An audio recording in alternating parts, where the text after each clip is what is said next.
Good morning and welcome everyone to today's webinar on exploring the deeper benefits of meaningful work, featuring our guest speaker, Renee Burkinshaw.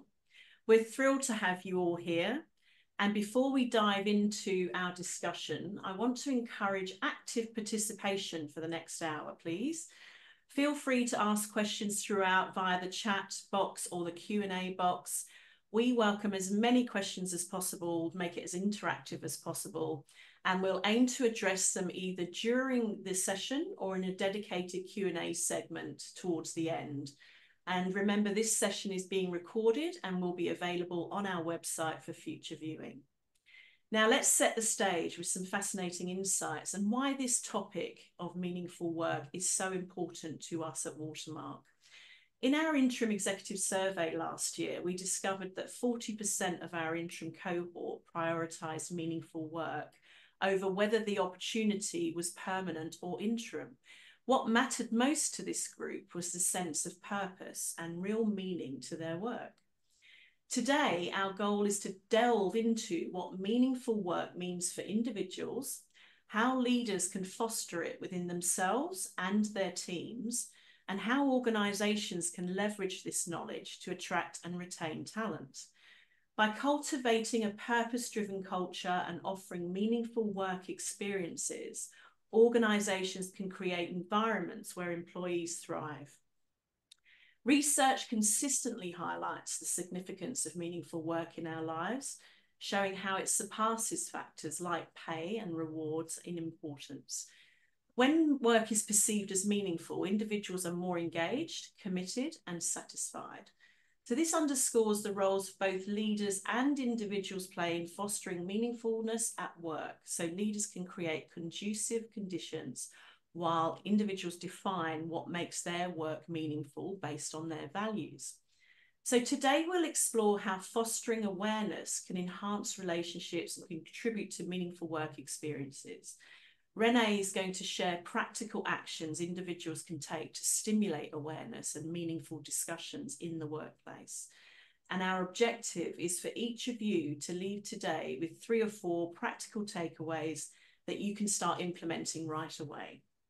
Now, without further ado, let me introduce you to our esteemed guest, Renee Burkinshaw. She is the founder of Originate Coaching and Consulting.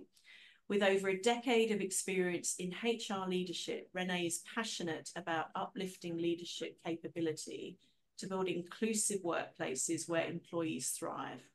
Renee's philosophy centres around genuine belonging, anchored in individuals finding meaning and understanding their values, strengths, and learning agility to inspire action.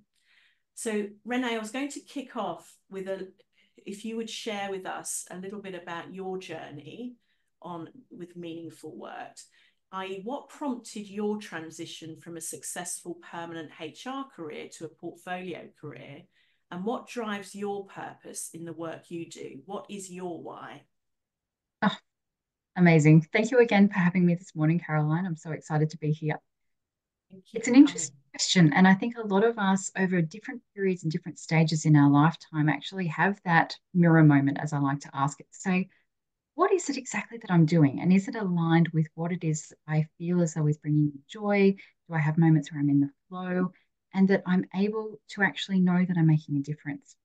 So my decision after 18 years in phenomenal role, I decided actually this is an opportunity for me to start to pursue that personal drive and purpose around diversifying my ability to share my experience and my passion, uplifting leadership, confidence, and capability through my own business. So it was only around 18 months ago, as we've been discussing, that things really kicked off.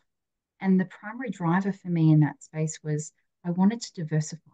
I wanted to be able to engage and reach a range of different employees, organizations, their leaders, and providing some guidance around what could potentially be different in creating meaning and belonging at work.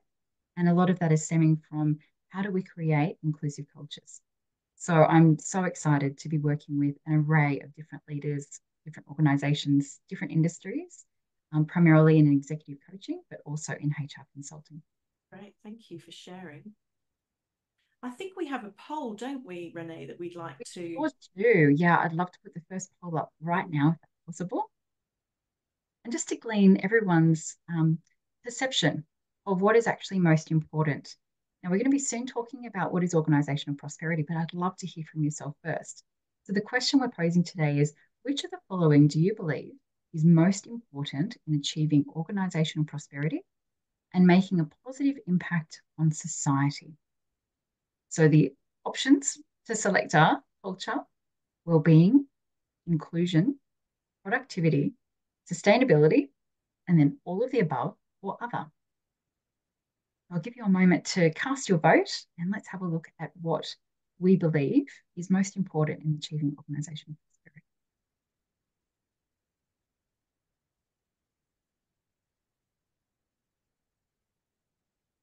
Okay, wow. An overwhelming 61% of all of the above. So that there is this significant intersection between what is the purpose of an organisation and the way in which it has actually an impact, not only on individuals, but certainly on society. So closely following the 61% is culture of 30%. And culture, thinking about that intersect of these are the values in action. So thinking about the way in which we're actually being in an organization and certainly our leadership styles and our philosophies. And we had nearly an even tiebreak between well-being and inclusion. But fascinatingly, productivity and sustainability isn't necessarily reaching a level of interest or potentially a sense of awareness at this point in time. So we might just close that poll for now and we'll have a bit of a deeper dive around what is then the broader sense of organizational prosperity. So there's been a lot of interesting research with myself and a team. We call ourselves Thrive Stars, where we're actually looking at the intersection between what is culture, well-being, inclusion, sustainability, and productivity, and the way in which employees, but certainly organizations, and then our consumers, so society, are actually expecting, that there's going to be a bit of a shift around what is the value proposition of those organizations. And so in thinking about culture, most of us are actually actively doing engagement surveys. So what we're seeing is beyond that particular survey, what else are we actually measuring? And what I really find fascinating is what is reported is actually done. And so the more that we start to think about across those 5 different components of what is organizational prosperity, if we're not necessarily leaning into understanding some of these elements and how are we actually performing, then comparatively, how are we performing against other organizations or industries so that we're looking to uplift the whole of society together. Renee, how do you define organisational prosperity? So organisational prosperity to me is really around those lead indicators that help us to define what is the genuine impact that organisations are actually having. So are they thriving? Are their employees thriving? Are they, is there productivity? Is there an ability for us to know what is our environmental and social impact? And so the people that are within the organisation become advocates, the people that potentially will be that alumni. So even if they do leave, to say, actually, that was a great place to work. They really genuinely cared about me, but they also cared about our environment and they cared about making sure that our organisation was sustainable, going to actually be within the future. And so for me, that level of values alignment of our people and that measurement is going to be really critical to understanding, well, are we prosperous? Are we actually meeting all of those particular needs and expectations of society? In your experience, that result from our poll locally there, productivity and sustainability not coming up in there anywhere, have you seen that? Yeah, so a lot, we're actually finding there's actually more around inclusion. So inclusion is one of the areas that is a significant focus, but also sustainability and productivity. And what we're finding is overall, at this point in time from our research, there's a 37% GDP leakage, which is actually equivalent to $550 billion per annum that is actually leaking from businesses. And of that $550 billion, 70 billion is actually through disengagement. It's quite a shocking figure to really think about. Yeah. So, that's just quite a minor or a microscopic element to what is actually making up how our people are engaged and whether or not they are aligned in Yeah. thinking about our values, there's values on a wall in an organization, but are we actually living into those? So the one, thing that I always think about is, are we walking past? So therefore, is what we walk past the value that we're actually accepting, the behavior that we're actually accepting? And so the more that we can reflect on that, the more important it is to say, actually, what is our organization doing to make an impact and a positive difference? There's a comment in the chat box, Simone, interesting that ethical behavior and integrity weren't listed. So ethical behavior and integrity is really part of that culture dynamic. And in thinking about, well, how we're showing up. So culture really, as we said, are the values in action. So thinking about our behaviors. So if we feel as though that there is an ethical dilemma, moral dilemmas, or even behavioral issues, a lot of that is then reflective of, are we actually accepting that type of behavior, or are we starting to pull it out and starting to manage it so that it is actually considered and then improved and will change? Yeah. We've seen a drop off in the interest to invest in this type of programs with people in organizations since COVID, because we then hit economically headwinds, didn't we, coming out of that? And there was a lot of articles and news around how we've gone back to basics, financial survival. Yes, absolutely. What's your And comment around that? yeah, I think that the need to quickly be agile and to change has then reset people's expectations. And so there's a number of things, especially even legislative change that's actually coming through, that is ramping up more of a desire, especially around inclusion, sort of just thinking about our new WGEA, open reporting as an example. That's really giving us greater push. But again, it's from a compliance perspective. And that's what really worries me, is that if we're actually starting to look at this as saying, this is, it's not a nice to have, it's a necessity. I think, driving it for the right reason is going to be critical.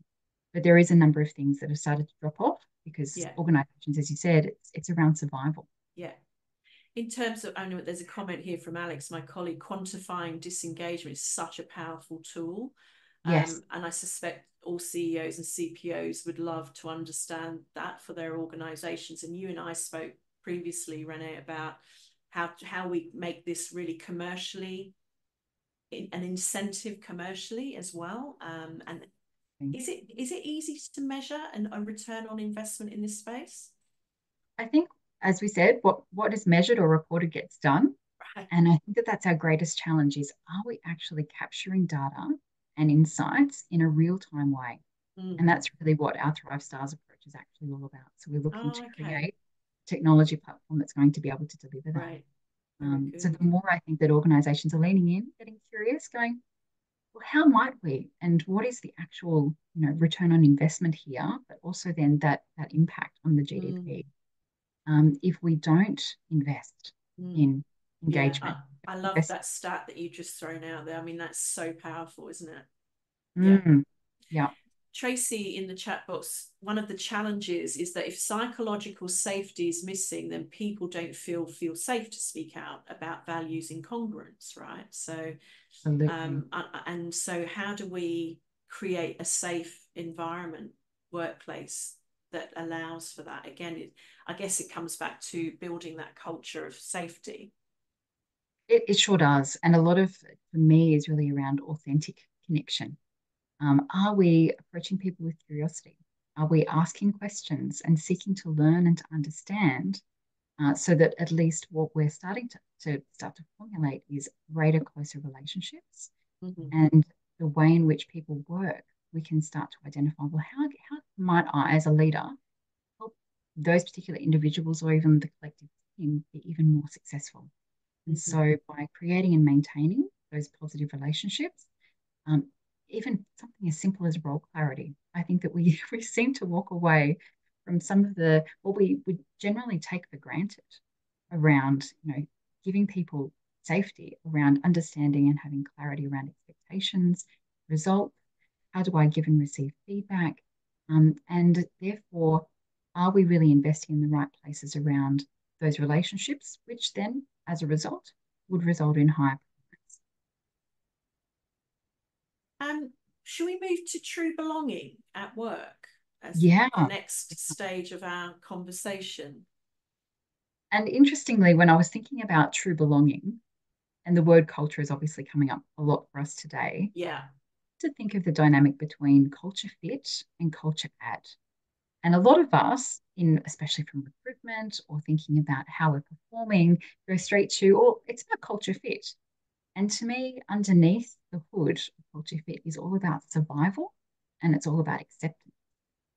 Where conversely, culture add is actually about, are we wrapping our arms around diversity thinking and providing authentic value? So are we actually thinking about recruitment as an example? Are we looking for people that don't look like us, that don't have the same background, that don't necessarily think like us, that actually add some significant value in the way in which they approach their work, different experiences, different backgrounds, different perspectives that are actually going to help the organisation to. So it's a real challenge for all of us to think about. And then certainly, another awful statistic to share with you today, which was actually quite shocking. We're all spending on average 90,000 hours at work in our lifetime. And so if we're investing that much time, we have to then start to think, am I merely being, or am I actually shifting into a space where I'm actually belonging? And as you rightly said at the beginning, Caroline, there is an element of, yes, organizations have accountability for that, but we also have to take personal accountability of, well, how are we actually developing and defining them? And so in doing that, being to me is I'm employed, I'm getting paid fairly for the work that I do, that I have a role or I have a title, that I actually am part of a team, and that I have performance outputs. So therefore, some of the time we go, I have to, when you sort of think, yeah, I have to do the following. Where belonging to me is really around, I feel valued as an individual. There is an authentic and genuine interest in the work, my thoughts, my experiences, different perspectives, and the way in which I'm actually able to deliver great outcomes, so very outcomes focused. That I'm accepted, that I'm actually working within a team that all are actually valuing and accepting and attributing to the actual ultimate development and output that's happening.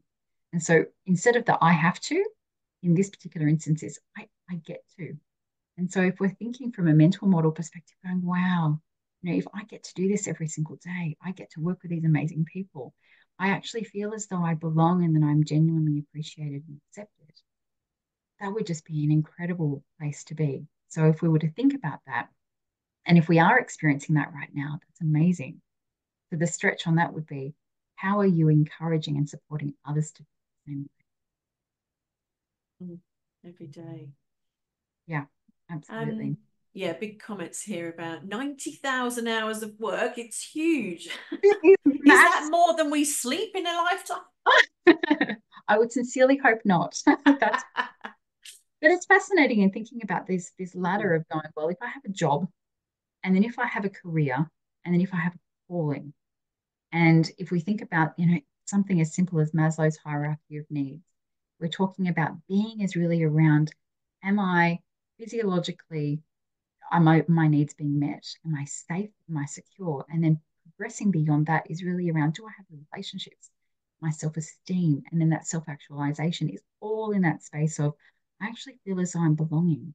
I'm in a space where I'm actually giving and making an impact. So in the true sense of purpose, I'm making a difference to the world beyond what is just myself. And so it's very much an external view of, this is my personal impact. Yeah. So when does that thinking start for an individual? I mean, it's obviously, and where do you start to actually start to frame your individual, what is important to me? And then it's aligning it, I guess, when we're looking at our next role, our next position. It's quite difficult, I've found.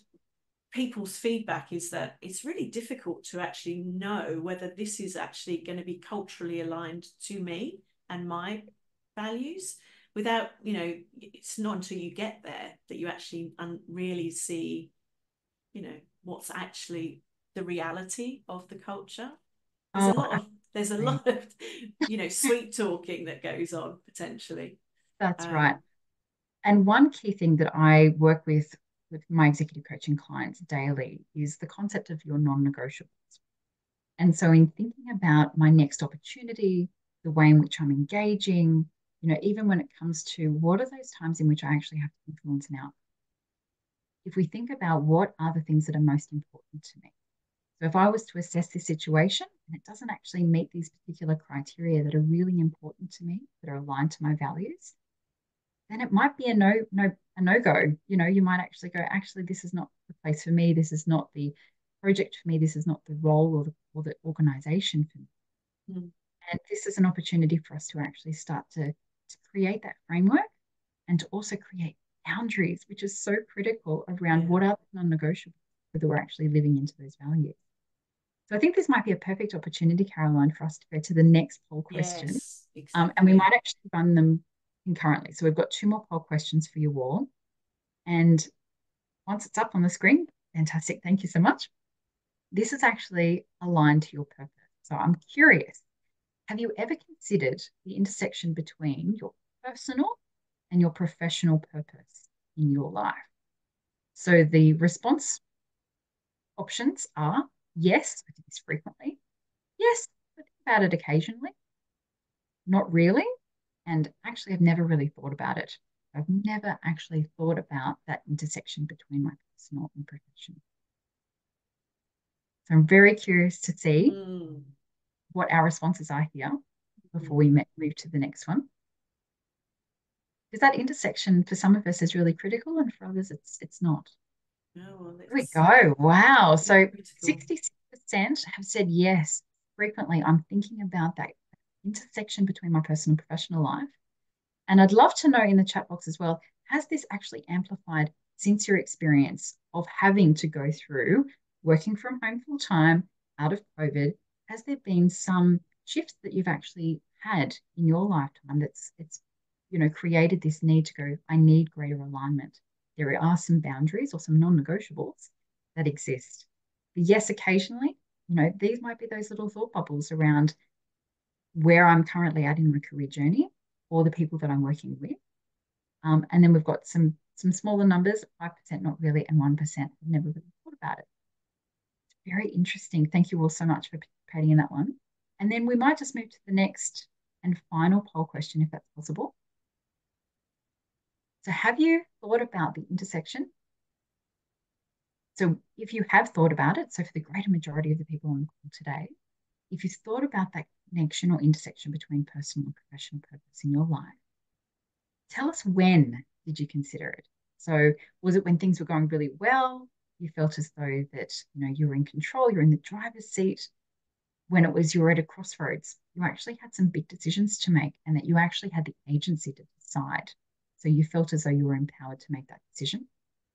When there was an unexpected change that you thought about that intersection, or was it during a period of self-reflection? I'm so excited to see where we land here. And there wasn't an option for all of the above. I think a couple of people have said in the chat, all of the above, All of actually. the above. And I'm We really didn't have curious. that option.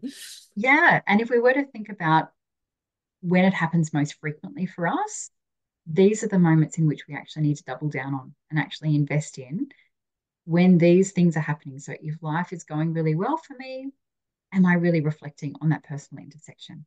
Who is surrounding me? What support do I actually have? Oh, here we go. It's the complete flip. So it's usually during those periods of self-reflection where you've actually had those moments when there has been unexpected change was at 19%. And then when I was at a crossroads, nearly 50-50 between that split of a 38% were I actually had to make some hard decisions in my life. And then that period of self-reflection. And a lot of the time here, when I'm looking at those two responses, this is actually when you have felt in control. This is when, yes, there is challenge, there is that strive, there is that stretch, and you've been in a position to be able to make a decision that is right for you. So that's really encouraging. Awesome. So I Okay. think with this, in Sorry, thinking, Renee, go on.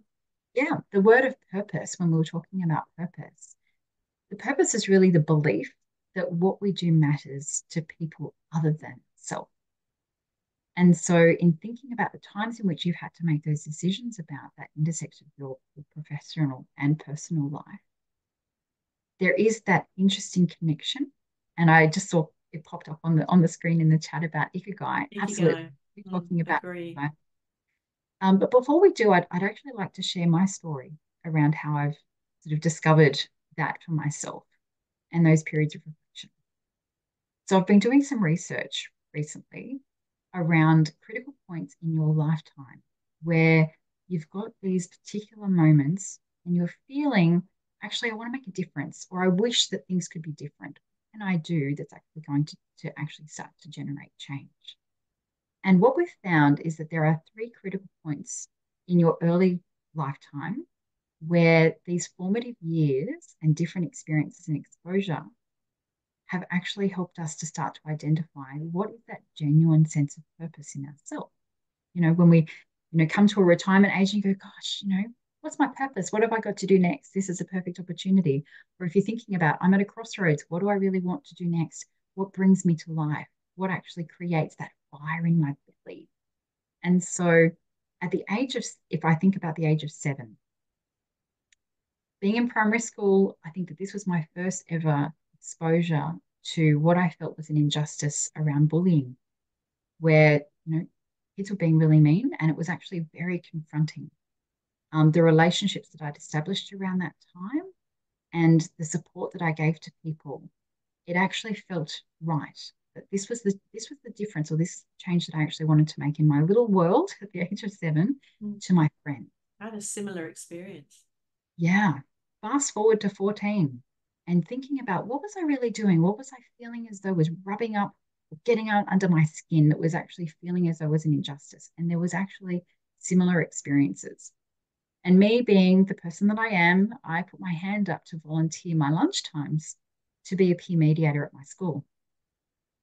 And that peer mediation was you would have kids that were in conflict and that I would actually bring them together and we would actually have an open and safe conversation about what actually happened and how they're going to resolve it and be able to, work together moving forwards. So at the age of 14 and through those high school years, it's a lot of, pressure to be put on, but I felt as though I was genuinely making a difference and giving back. Fast forward again, another 7 years to the age of 21. And fascinatingly, this is where I was in my undergraduate career. And I decided actually I'm really enjoying the idea of psychology and sociology. And then one of my friends at the time actually said to me, she goes, gosh, you really genuinely care about people's experience. And so whether that's experience in friendship groups, experience in society, experience at university, and certainly my experience in my working world, said you need to get into human resources. And I thought, oh, I wonder what that's all about. And from there, I discovered these amazing intersections of what is the impact of self and our experience of society, and how that then not only affects ourselves and our own psychology, but certainly the impact of that on others. And then in the microcosm of what is a working environment, I felt at home. I felt from a HR perspective going, gosh, these are my people. Yeah. And I feel as though I can actually make a difference in individuals' lives, whether they are individual contributors or if they're people leaders in an organization, and to be present with them to create psychologically safe spaces where they can unpack challenges, issues, emotion is okay, and to coach them through what is going to be a great outcome and support them to ensure that they actually are able to get there. Yeah, so in thinking about these moments, 7, 14, 21, it gives you this sense of, wow, there actually is a thread. There is a thing that actually does exist. And you've been in flow ever since. And you've never worked another day in your life. Isn't that what they say? Absolutely the goal. That is absolutely the goal. You enjoy what you're doing and you feel as though you're living into that sense of purpose. I'm just going to flick back to a quick question because it's something that's coming up more and more is the question and challenge of 5 different generations in a workforce. Paul here has commented that leading teams represented by those diverse age groups presents a challenge in that aligning culture and values, because they're quite different, and they have different ideas of what meaning is for them. Yeah. So, and I don't think it is, I mean, Paul's mentioned Gen Z here, but it's not just Gen Z. I would say that every generation has its challenges. Yeah. Because what they believe, what drives them, what's important to them. So what's your comments there, Renee, on if you are leading a diverse, multi-generational workforce, how do you go about that and ensure that everyone feels heard? So there's interesting research recently around, if we sort of go back to that Maslow's hierarchy concept that we've shared, because all of us would know that and be able to identify quite quickly with it. Those bottom 2 areas around, am I physiologically, are those needs being met? And are my safety and security needs being met? Across all of our generations, there's no difference. We are all actually looking to strive to achieve those elements. So if that is a space of being, what we need to do as leaders is actually start to lean into that belonging component and look at, am I actually having great conversations with each of my employees, each of the members of my team, to really understand what motivates them? Because I think what is an interesting observation is that everyone is not motivated by the same thing. And so for some people, it is purely, I just want that paycheck. I just want to rock up. I just work 9 to 5 and go home. And that's also okay, because what we need to understand is, if that is their motivation, without judgment, how do we provide an environment where they are able to do that, but they feel as though that they are actually contributing to something that's greater than themselves? In the mix of the different generations, in thinking about the following, the next 3 layers, which is really around our relationship. What are they looking for in that relationship with yourself as a leader? If we just think about just that one-on-one. And then from an esteem perspective, doing actually to involve them, to consult, to collaborate, to give them opportunities. And then that self-actualization of the stretch. What does that look like with that particular individual? And for some people, it's more of, actually, I just love to share my stories and my learning. I don't want to lose the knowledge that I actually have acquired over many, many years, versus someone that might be quite early in their career coming into that organization. It might be, actually, I really just want to be able to achieve that particular project.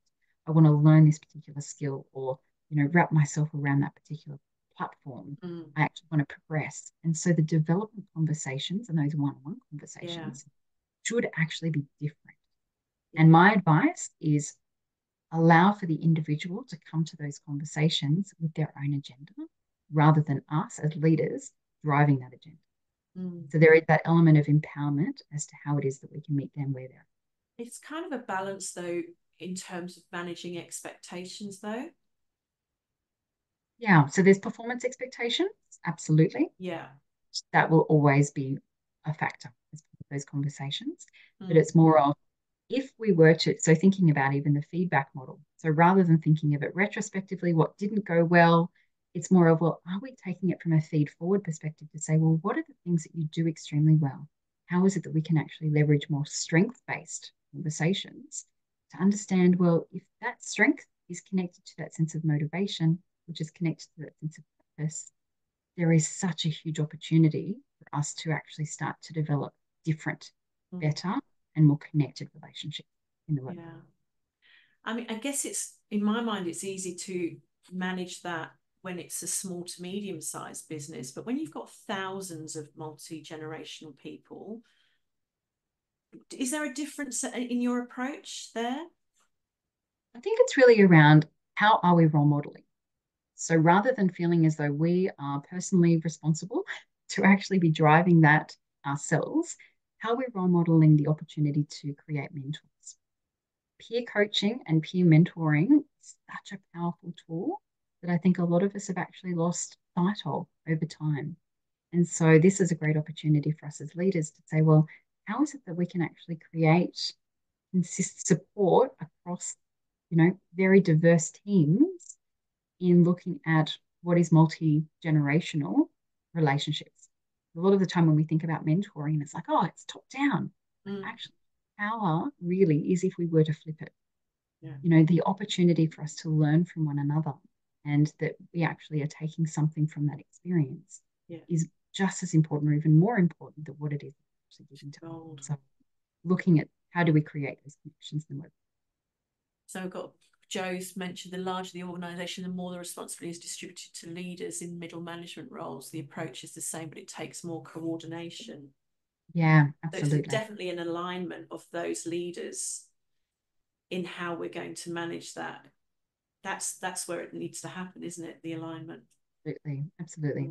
And I think that there is, as much as, yes, we would love for the executive to be, you know, all involved and to be actively engaged in this space. Yeah. The power of, you know, our frontline leaders or our middle management tier is that they are closest to our customers, closest to our clients and consumers, but also closest to our employees. And so investing in their ability to make those genuine connections, to become more inclusive in their leadership style, and to be able to look at where are the opportunities for peer coaching, peer mentoring, other support, so that there is a cross-pollination across the organisation rather than just feeling as though my number one team, just the people that are reporting to me, more of how am I of service to the greater good. I quite often watch Simon Sinek, and he gets often asked, it's all very well, you know, to talk about the why and living the values, but I'm in an organisation where the leaders or my next senior manager, they don't live those values at all. And it's very frustrating for me. And I know he has an answer to that, but what would your answer be to that if you find yourself in that situation? For me, a lot of the time we're always looking externally from ourselves, and that we're always wanting to either point blame or to shift that accountability elsewhere. My advice is really to hold up, I like to call it a mirror moment. You know, holding up that mirror and going, what's most important to me? What are my values? What are my strengths? And how do I want to be remembered? So there is definitely an element around, am I investing in understanding what my drivers are, that sense of purpose, how I want to be remembered? So thinking about your leadership philosophy and that legacy. And if there is a significant misalignment there with the organisation, are you in a space where you feel comfortable to be able to speak up? And if you feel as though you're able to influence an outcome. And if not, go back to that sense of, is this the right place for me? Organisation. Interestingly, this morning it popped up and I get some beautiful little quotes, and it was actually a Rumi quote that came up. And without me completely destroying the quote, I won't quote it completely. But it was actually, why do you stay in jail when the door is actually open? We actually all have a sense of agency to make decisions for ourselves. And Simon Sinek's answer is, be the leader you would like to have. Absolutely. And when we think about that and going, are you showing up in the way that your younger self would actually need right now? And sometimes even just thinking about just self in that space is extraordinarily powerful. And that's where that mirror moment is really important to say, am I showing up the way in which I believe that I am, that is actually honouring my sense of self and how I want to be known?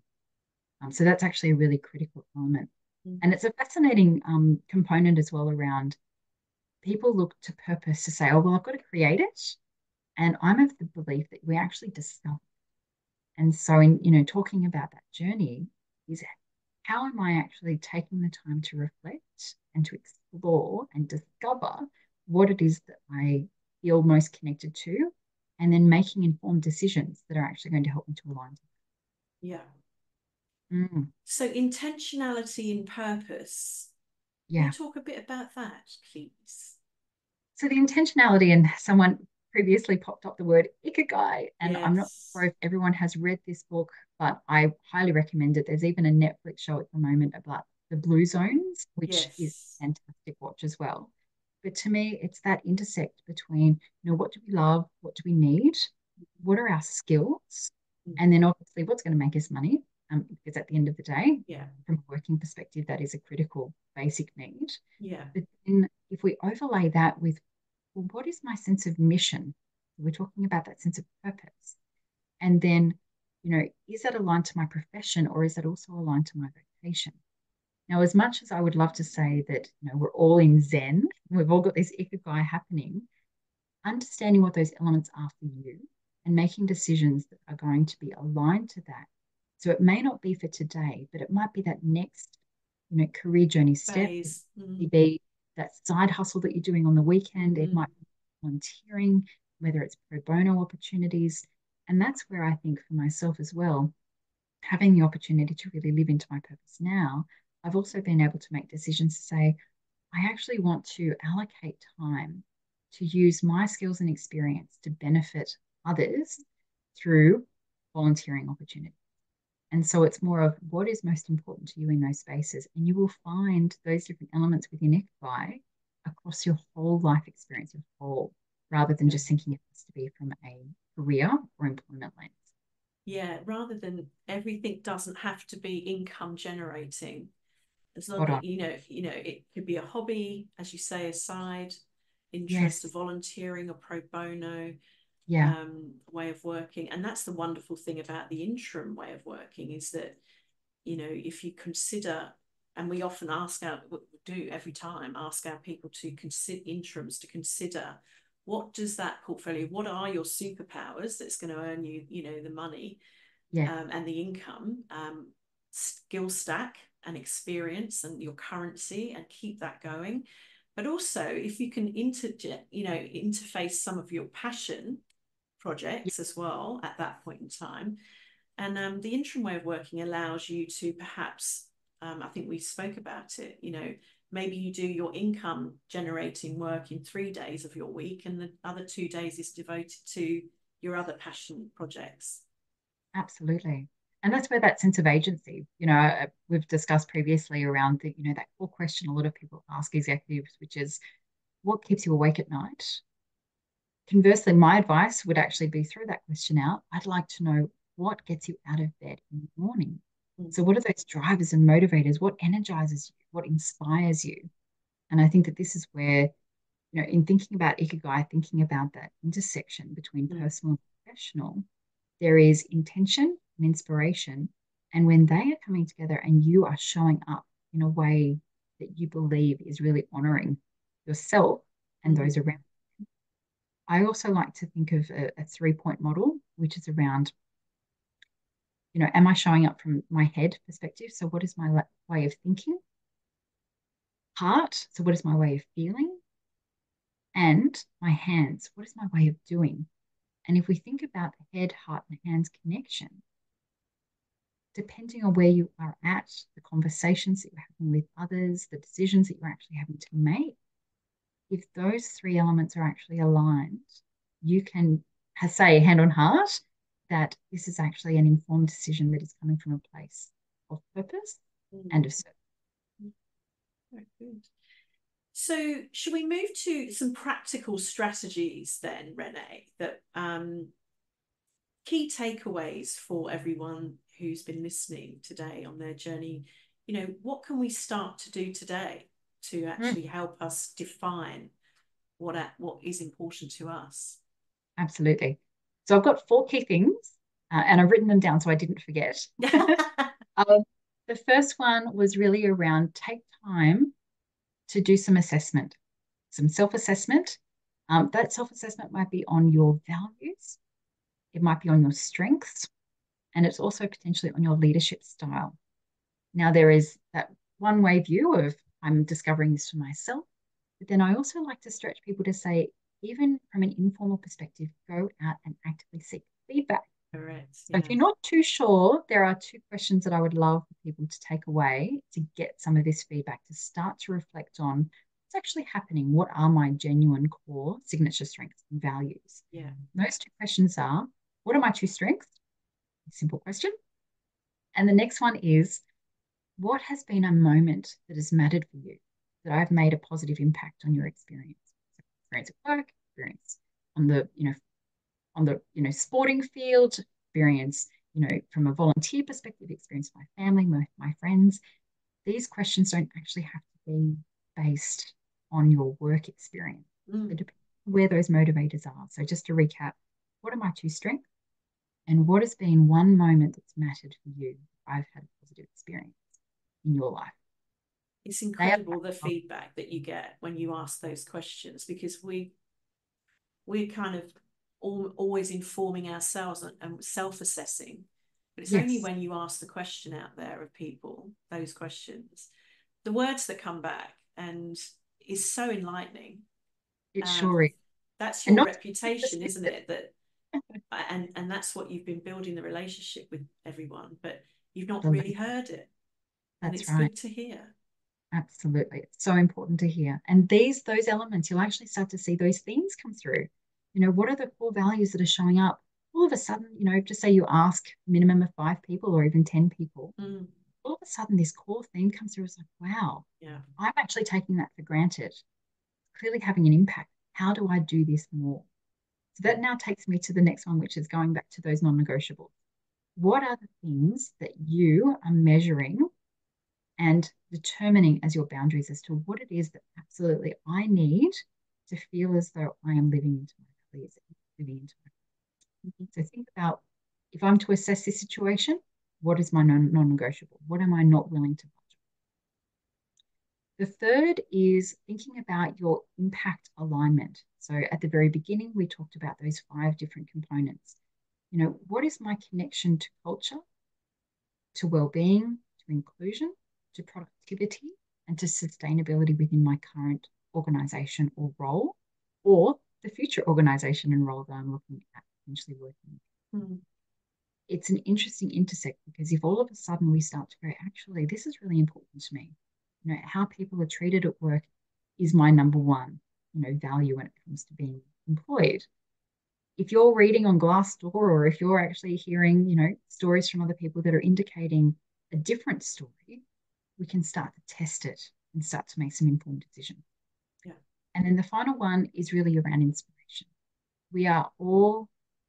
It's quite interesting when we think about the stories that we tell might just change somebody's whole life in that moment. Yeah. And a lot of that feedback, we don't actually take, that into consideration and going, wow, some people, if they're able to come forward and say, when you did this, this was the impact. And understanding our role in how we're showing up and having that impact, be that role model, start measuring what actually matters, share your motivators. So if you're feeling a little stuck and a little bit, things are not, completely aligned, how is it that you can share what those motivators are? What is actually going to inspire and drive you, and to help you to be engaged? And then conversely, asking questions of other people, what's motivating them? What does success look like? And how can I support you to achieve? So role modeling and being that mentor is so critical. Yeah. When we are looking at new opportunities, and we've already said it is clearly very difficult to assess what's real from an interview process as to when you land, and it's quite different. Is there any practical tips as to how to uncover the reality of a culture before you sign up?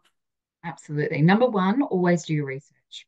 Prepare for the absolute possible or even the impossible in those particular instances. So when you are actually having conversations, you're checking different platforms, you're starting to read even what's been in the media about this particular organisation. Yeah. What do they actually stand for? What challenges are they overcoming? And there's 2 particular questions that I recommend for a number of my career coaching clients.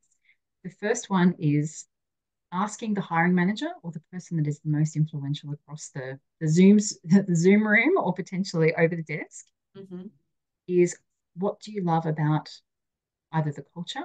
But I always ask them, remove the word culture, because all of a sudden you'll usually get this motherhood statement about, the culture of the organisation is.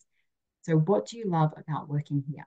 Yeah. Very simple, but using emotive language, the word love and you, very direct, very personal. And instantly you'll see those red flags. If all of a sudden they're like, actually, you can ask that to Mary first. Oh, come back to me. It starts to identify, you know what, there's something not quite right. Something not quite right. What else do I need to ask to start to probe deeper? And then the other question is then around their motivations and their priorities. And that question is, you can just say 6 months from now, pick a time frame. In 6 months from now, what would you love to say that we have achieved together? Mm. What So does you're actually, great look like? Yeah. yeah, what does great look like, but on a very personal level around it Yes. is, Yeah. and also to start to uncover their personal leadership styles and their ways of working. Mm. It's what examples they then give you will give you that indication to go, they're highly collaborative, or potentially they are a drop, set, and forget.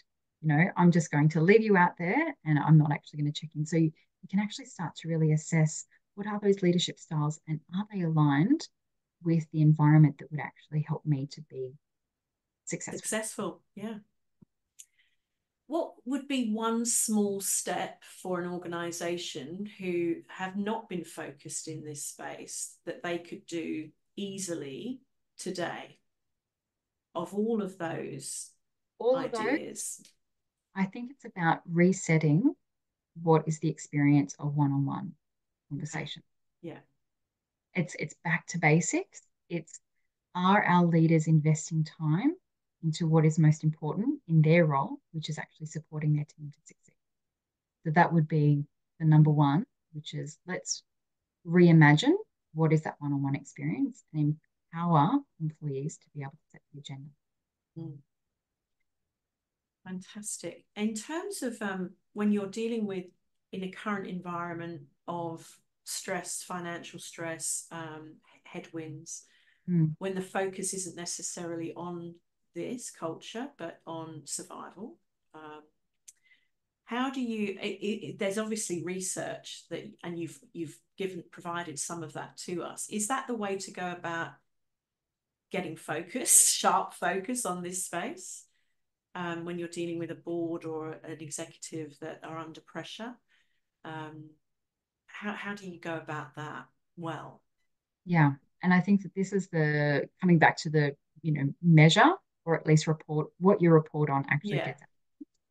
There's an opportunity here for us to actually start to look at what are the insights. So rather than just, especially in the space of diversity, equity, and inclusion, it still feels like a typical exercise, that it's, not something that is a must do, that is actually part of the way in which we do things, but it's just that extra thing that we actually have to report on, or there's a compliance expectation. Yes. Tick in a box. Spot on. So there's an opportunity for us to actually look at what does it look and feel like if we implement this, and then what is the return on investment? And then from an executive or board perspective, what is the risk if we do? And then what is the risk if we don't? Okay. And so getting back to what are those key things that are going to, be that driver as to the shift in the behavior, the decisions that actually need to be made, and to ensure that at the end of the day, yes, hard decisions have to be made, but at what cost? And in thinking about people's experience at work, if there is change coming, how is it that we can continue to uphold what is the culture that we've built to ensure that people are treated with dignity and respect, and that if the outcome is that people choose to leave or are required to depart from the organisation, they would actually look back at that experience and say, I was treated well, and that I'm an advocate for that particular organisation. So there are many behavioural elements that actually need to be considered in this space. Yeah. And a lot of it's just getting back to humanity. Yes. Remembering that we are all human people. Absolutely. We're not human resources. Correct. It's amazing how direct manager affects belonging. This is what Elizabeth is saying. Her daughter, or friend's daughter, sorry, works at a unicorn in US that provide every possible benefit and flexibility, but she's not returning from her mat leave due to her direct boss. Oof. Right? We hear that story a lot, don't we, Caroline? I absolutely do. It's all about the people you're working with every single day that will make or break the relationship. Yes, yes. And I think that this is where, when we think about, am I role modeling? Am I actually showing up in a way that really honors how I want to be remembered? The work that we must do on what is my leadership philosophy, what do I stand for, is so critical. Yes. And in those particular instances is making sure that that person is able to have a voice and to be able to provide feedback as to what they need, and then what is the gap. Yeah. And so doubling down on establishing positive relationships is absolutely critical. And Yeah. hoping that she's been able to do that to maybe be able to make an informed decision to what she's doing. Yeah. So thank you, Renee, for all of the wonderful work that you do in this very important area. We are going to share a slide so that people can, and also an email with all of our links now. So if you'd like to contact Renee directly to speak some more and engage more on this topic, she's available at that website, the email address, and also her website. And also, of course, you can link in. But Ali, our wonderful marketing manager, will pull together all of the resources, send you the recording of this webinar. Please do. We are currently completing or asking for participation in this year's interim executive survey, and you can complete that via a link available again on our website or on any of our profiles. You can download last year's for more information, but we'd love to hear from you, regardless of whether you've been an experienced interim executive. Also, if you're thinking about this, if it's just if you're about to embark on this type of career, we'd love to hear from you, your thoughts. And go to our other webinars. We have a series of thought leadership webinars, including Renee today, that are really interesting. And of course, there is The Rise of the Interim Executive, if you're interested, Caroline and Jacinta's book, available to you at that website. But we'll put all of that into one email, send it out to you all, and we hope sincerely that you've enjoyed it, that the practical tips that Renee has shared today have been useful and valuable. And again, Renee, thank you so much for your time today and sharing all of your wisdom with our group. It's been great. You're very welcome. Have a great day, everybody, and look forward to seeing you again on our next webinar coming up in the next 4 to 6 weeks. Have a great day. Bye now.